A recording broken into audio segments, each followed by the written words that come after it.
What's up guys? In this tutorial, I will show you how to use the built-in Windows screen recorder. Windows 11 now includes a native screen recording feature right inside the snipping tool. To get started, search for snipping tool in your start menu and hit enter. Once it opens, look at the top of the window. You will see two icons, one for screenshots and one shaped like a camera for screen recording. Click on the camera icon to switch to recording mode. Now click New to start a new screen recording. Your screen will dim slightly and your cursor will turn into a crosshair.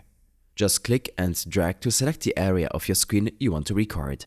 If you want to record your full screen, click and drag from corner to corner.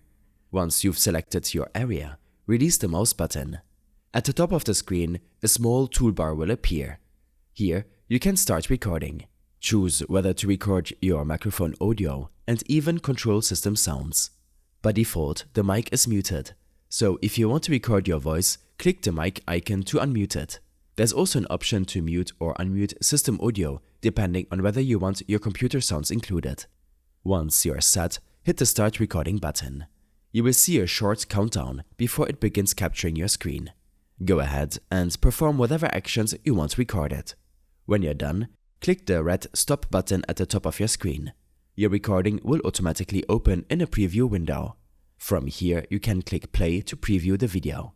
If you're happy with it, click the save icon at the top right.